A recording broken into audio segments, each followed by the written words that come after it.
What up, y'all? This is your boy, Mr. Downtown Ray Melo, and you're listening to the Entertainment Report on iHeartRadio, live from Dubai for Thursday, December 17th, 2015, delivering some major stories and trends going on in the world of entertainment and beyond. You can follow the show on Facebook, Twitter, or Instagram, facebook.com/The Entertainment Report with Ray Melo. That's RAYMELO. On Twitter at The Enter Report, or on Instagram at The Entertainment Report. You can listen to this show anytime you want on iHeartRadio. Just go to iHeart.com or your iHeart phone app, search for The Entertainment Report, and it'll take you to the page. The much anticipated movie of the year is almost here, and it's already receiving honors. The blockbuster to be, Star Wars: The Force Awakens, was among the American Film Institute's top 10 movies of 2015. The organization revealed its favorite films and TV shows Tuesday. The group's website noted, AFI awards aren't like other accolades about the art form. They acknowledge the importance of the collaborative nature of film and TV production. Listed in the film category in alphabetical order are The Big Short, Bridge of Spies, Carol, Inside Out, Mad Max, Fury Road, The Martian, Room, Spotlight, Star Wars: The Force Awakens, and Straight Outta Compton. The AFI also recognized the following shows as the best of the small screen: The Americans, Better Call Saul, Blackish, Empire, Fargo, Game of Thrones, Homeland, Masters of None, Mr. Robot, and Unreal. Mad Men was recognized with a special award for its contributions to America's cultural legacy. Honorees are to gather on January 8th for a private luncheon. Lupita Nyong'o says Star Wars: The Force Awakens was shooted in secrecy from the very beginning. The 32-year-old Oscar-winning actress discussed the forthcoming film on Tuesday's episode of The Ellen DeGeneres Show. Nyong'o said the mystery surrounding the movie was so great she didn't know what she was auditioning for back in March 2014. She said it was crazy. I didn't really know what I was auditioning for. I knew I was going in for director J.J. Abrams. I didn't know it was for Star Wars. I don't believe I did. They just said Abrams is working on a big movie. She also explained there was a script for something else. They give you a substitute script and you have to use that. 2 months later, I was in Morocco on holiday and Abrams called me at my hotel and said, I have this motion capture role that I'm considering you for. Are you interested? Nyong'o will portray a new character, the pirate Maz Kanata, in Star Wars: The Force Awakens. The actress told Refinery 29 this month she is thriving off the secrecy of the role, revealing that only Maz has a colorful past and is a strong character. She concluded by saying, I feel really honored to be a part of this. To play any small role in it is an honor and a blessing, and it's something I just never dreamed of being a part of. So the fact that I'm part of it and I get to witness it from this other side is really, really, really cool. Star Wars: The Force Awakens opens in theaters tomorrow. The film features returning stars Harrison Ford, Carrie Fisher, and Mark Hamill, in addition to newcomers Daisy Ridley, John Boyega, and Adam Driver. And amid the film's several premieres around the world, Star Wars: The Force Awakens cast members took time to partner with Jimmy Fallon and The Roots for a special acapella performance. The group lent their voices to the franchise's iconic theme song in a recording aired on The Tonight Show Tuesday night. Actors Daisy Ridley, John Boyega, Oscar Isaac, Lupita Nyong'o, Harrison Ford, Carrie Fisher, and Adam Driver participated, while Fallon and the band The Roots helped keep the melody going. In addition to singing their hearts out for The Tonight Show, the stars joined director George Lucas and J.J. Abrams at the film's Los Angeles premiere Monday night. Emma Freud, the script editor and wife of Love Actually writer and director Richard Curtis, has revealed the secret fate of some of the film's characters. The fan-favorite holiday romantic comedy, originally released in 2003, featured a heartbreaking story about Harry, played by Alan Rickman, who begins flirting with his secretary Mia, played by Heike McTash, and his wife Karen, played by Emma Thompson, who eventually finds out and breaks down in tears. An explanation is never given as to what exactly happened after the couple was seen together again towards the end of the film. Now, thanks to Freud, who answered fan questions about the movie on Twitter Saturday, fans can know what became of Harry and Karen. A fan asked Freud, did anyone ask if Harry actually had an affair or was just tempted to? She responded, definitely had an affair. I begged Richard just to make it a flirtation, but no, the whole way. Despite the affair, Freud said that the couple still stay together. One fan explained, which Freud answered back, "Can you please explain the outcome for Emma and Alan's character, or must I remain internally confused? I never did work that one out." She responded by saying, "They stay together, but home isn't as happy as it once was." Freud continued sharing secrets from the film, including how various family members were used in small roles, how certain scenes were filmed, and more plot points, including how characters Sam, played by Thomas Sangster, and Joanne, played by Olivia Olson, stayed together after the film ends, and how Carl, played by Rodrigo Santoro, and Sarah, played by Laura Linney, did not. Ghostbusters, Top Gun, and LA Confidential are among the 25 movies added this year to the National Film Registry of the Library of Congress. The announcement was made Wednesday by Acting Librarian of Congress David Melo. Melo said in a statement, "Selecting a film for the National Film Registry recognizes its importance to cinema and America's cultural and artistic history. The registry is an invaluable way to advance public awareness of the richness, creativity, and variety of our nation's film heritage. Movies are chosen for inclusion on the registry because they are deemed culturally, historically, or aesthetically significant. They must be at least 10 years old." The board noted the National Film Preservation Board focused much of its attention this year on the recognition of photochemical film as a distinct medium. Emerging digital technologies offer many alternative opportunities, but the board encourages the preservation of film on film. Film remains the best existing archival medium, and the board encourages archives and right holders to continue to preserve titles on films as they have done in the past. Django Unchained and The Hateful Eight filmmaker Quentin Tarantino says his next Western-themed project may be for the small screen. The 52-year-old director and screenwriter revealed at a New York press conference Monday the third Western could be actually a TV thing. He said, "I've owned the rights for a while. I get them and I lose them, and I get them and I lose them. But there's something about the piece that I think really demands that I make it."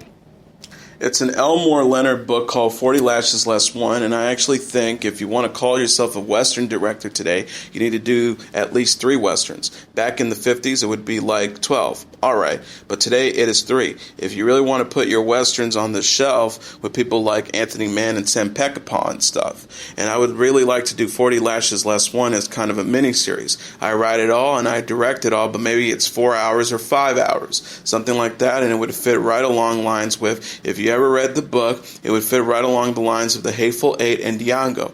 It deals with race. It all takes place at Yuma Territorial Prison, and it's a really good book, and I've always wanted to tell the story. So we'll see. I'm hoping I'll do that eventually. So, will the writer-director shoot the project on film as opposed to the cheaper and more popular video? He vowed by saying, "Oh yeah, absolutely, I will never shoot on digital." Tom Ford's Drake-inspired lipstick sold out instantly online mere minutes after it was made available for purchase. According to Elle.com, high-fashion retailer Net-a-Porter ran out of the lipstick Monday, with Tom Ford's New York and Chicago boutiques also confirmed selling out of the product with no plans to restock. The burgundy shade lipstick was part of Tom Ford's Lips and Boys collection, which featured colors inspired by 49 other men, including actor Jake Gyllenhaal. Drake responded to the sellouts on Instagram, joking about why stock could have already been depleted. The rapper wrote on Monday, "My mom bought all of them. Hey Ma," alongside a photo of the product and a headline announcing the sellout. Net-a-Porter promises more stock coming soon on its new arrivals page, while eager fans can purchase the lipstick on eBay for hundreds of dollars. Tom Ford's Drake lipstick is the latest celebrity-endorsed beauty product to sell out this holiday season, as reality star Kylie Jenner's lip kit also sold within minutes back in November. Oscar winner Jennifer Lawrence sparked the Lohan family's defense when she joked about Lindsay Lohan's past drug and alcohol abuse. During an appearance on The Late Show with Stephen Colbert Monday night, Lawrence compared her occasional exhaustion with that of Lindsay Lohan during the peak of her party girl lifestyle. Lawrence joked, "I'm a puker. I don't stop working because I'm a show pony. I don't have a choice, so I just keep on going until my body is like, if we don't make her barf or pass out, she won't stop. I get like Lindsay Lohan, great exhausted, but without any drugs or alcohol. I'm always in bed early. I'm still tired. The Joy actress quip prompted Lohan's younger sister, Ali Lohan, to take to Twitter in support of her sister. She wrote, "I never breathe life into negativity, but I stand by my family. Disappointed in Jennifer Lawrence? Not cool."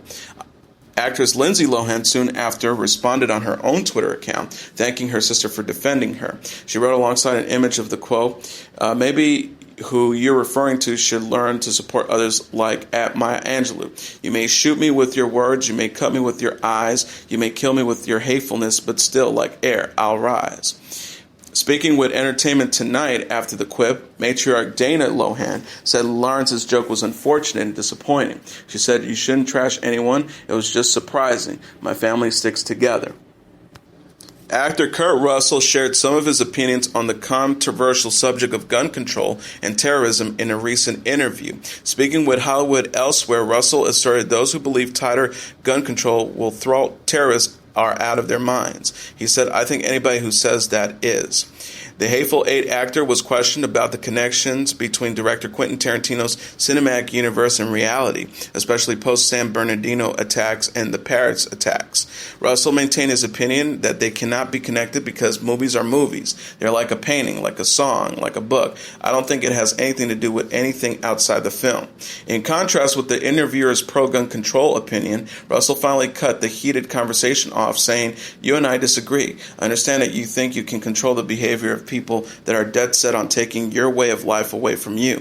You think you can't control that, and there's only one thing you can do with that, and that's to say, no, dude, that's not going to happen." Apart from Russell's political views on gun control, the 64-year-old actor is reportedly being considered for a spot as Chris Pratt's character's father in the upcoming Guardians of the Galaxy sequel. The rapper reports Marvel has not finalized a deal with Russell, who has yet to read the script, but negotiations may start soon. Howard Stern decides to bury the hatchet with actor Adam Sandler, recently putting an end to their years-long feud.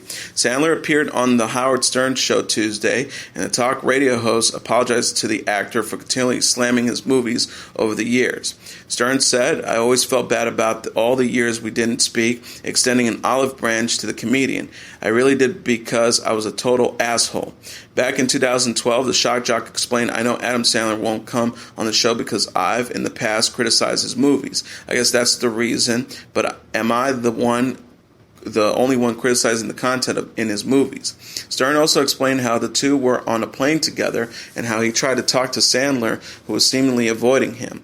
Sandler shared, "That was after you were nasty to me, and I remember the next day you talked about me being an asshole again. But the reason I didn't say hello was you were saying shit to me." The Ridiculous Six star spoke openly about how Stern's comments affected him because he was always such a big fan of the radio host. Sandler explained, "When I was in NYU freshman year, I loved you. That's why it was weird when you used to slam me. It would break my heart because I loved you growing up." Tuesday also marked Stern's signing of a new 5-year deal with Sirius XM satellite radio, after teasing that Wednesday could have been his final show. Jordan Smith was crowned the Season 9 winner of The Voice Tuesday night. The Kentucky native, who was mentored by music superstar Adam Levine, walked away with the grand prize of a recording contract. Emily Ann Roberts was declared the runner-up, and Barrett Baber came in third place. In addition to Levine, the viewer-voted singing competition series also features Pharrell Williams, Blake Shelton, and Gwen Stefani as coaches this season. And in a related story, Behati Prinsloo and husband Adam Levine saw Gwen Stefani and Blake Shelton's relationship coming. The 26-year-old Namibian model claimed as much on Tuesday's episode of Watch What Happens Live. Prinsloo's husband, singer Adam Levine, serves with Stefani and Shelton on The Voice and also predicted the pair would get together. The model said, "I didn't know they were dating, but we kind of called it. We kind of called it ahead of time because they were both kind of going through the moment. They're so different, but so perfect for each other. So I didn't know, but I felt it." Stefani first met Sheldon after joining The Voice Season 7 in 2014 and returned for Season 9 in September. The pair split from their respective partners, Gavin Rossdale and Miranda Lambert, in the interim and confirmed they are dating in November. Stefani initially joined the NBC reality competition as a temporary replacement for Christina Aguilera, who will return for Season 10. Sheldon pressed executive producer Carson Daly to add a fifth chair coach's chair for Stefani during a Voice press conference Monday. Daly said in response, "We'll just address that we love Gwen. We love all of our coaches. We're like Iron Chef around here. Once you've been in the kitchen, you're always welcome back in the kitchen anytime."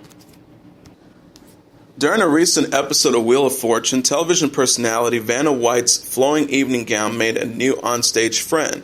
While filming an episode of the puzzle game show hosted by Pat Sajak over the weekend, White's blue dress caught a holiday-themed stage prop without her noticing. She then continued to drag the prop, a wrapped gift, down the stage as she presented the mystery phrase on the board. After the episode, Sajak insisted the blooper be played and replayed as he giggled along with his longtime co-host. Later, White took to Twitter to share her thoughts on the mishap. "I didn't have a clue that gift was following me. Too funny," she wrote. Kelly Rutherford has lost her two children in custody. A judge in Monaco has decided Kelly Rutherford's two American-born children cannot return to the U.S. The actress is instead free to visit her son Hermes, 9, and Helena, 6, in France or Monaco, where her ex-husband Daniel Girish resides, ABC News reports. Girish has had custody of the children for the majority of their lives. Rutherford will be allowed to appeal the ruling, which calls for the children to remain in Monaco and France indefinitely without trips to the United States, and will be heard later this week, TMZ reports. The Gossip Girl actress has been fighting for custody of her children for 6 years, since she and Girish divorced in 2009. While New York and California juggled jurisdiction over the case, power was eventually given to Monaco. The children spend this summer in the United States with Rutherford, who released a statement towards the end of their visit, bringing the public up to date with the battle.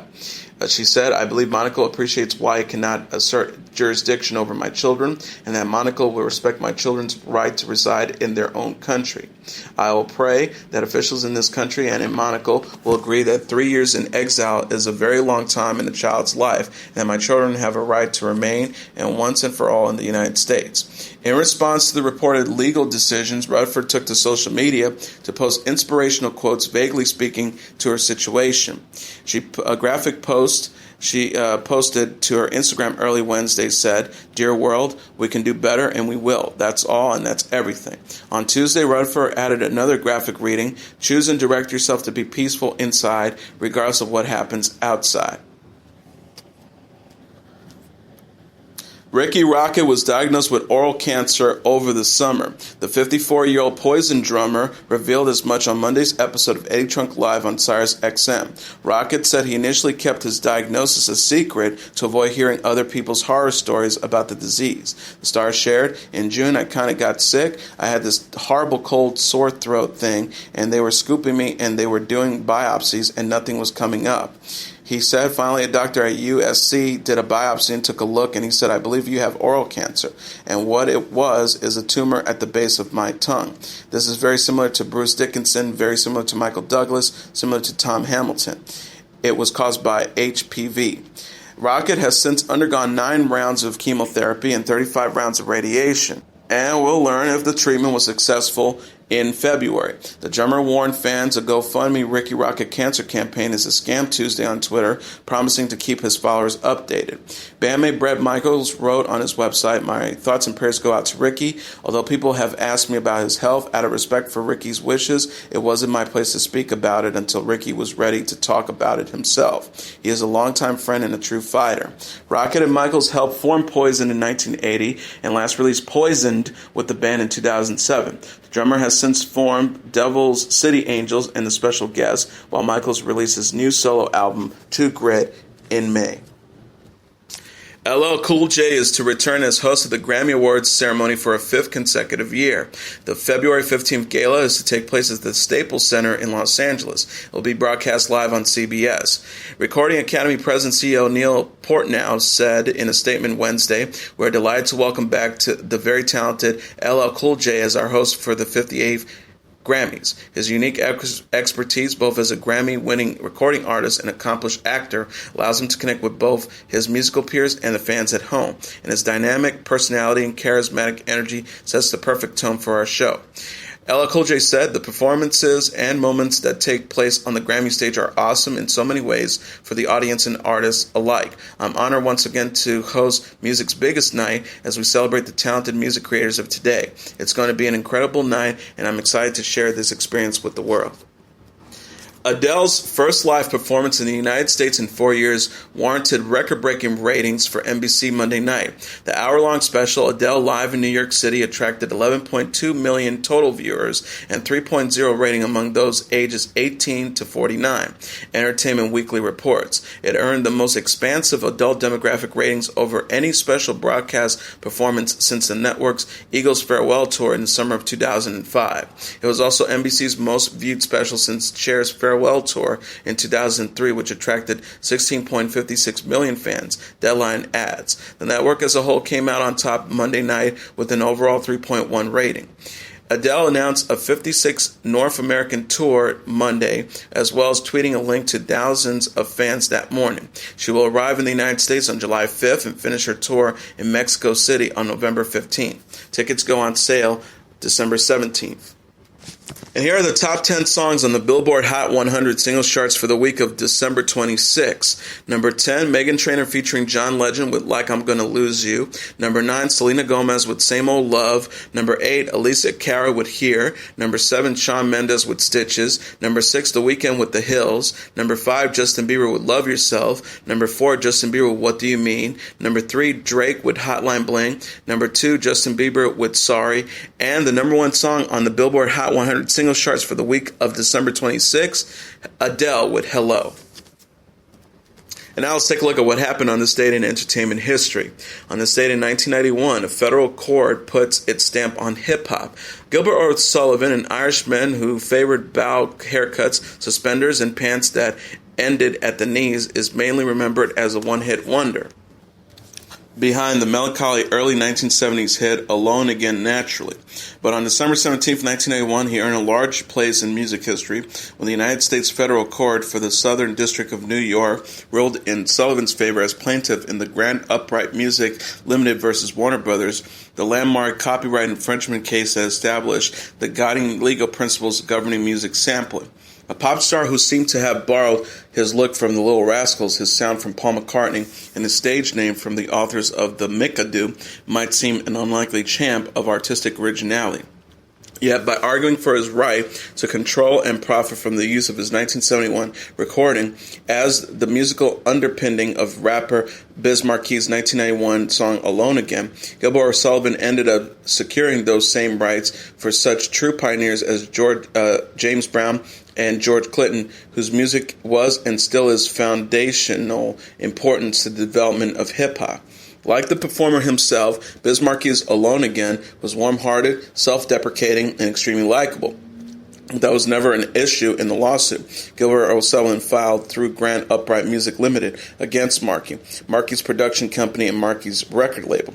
At issue was whether Marquis was required to seek permission to sample a portion of Alone Again Naturally in his own or otherwise original recording.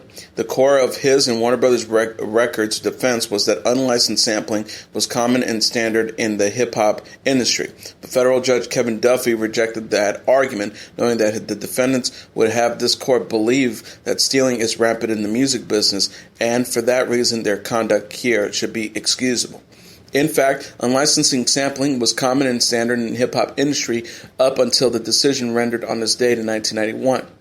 In the wake of Grand Upright Music Limited versus Warner Brothers, hip-hop artists and others wishing to use sampled of copyright recordings in their own works had to begin securing permissions before the fact, often paying a great deal of money for the right to do so.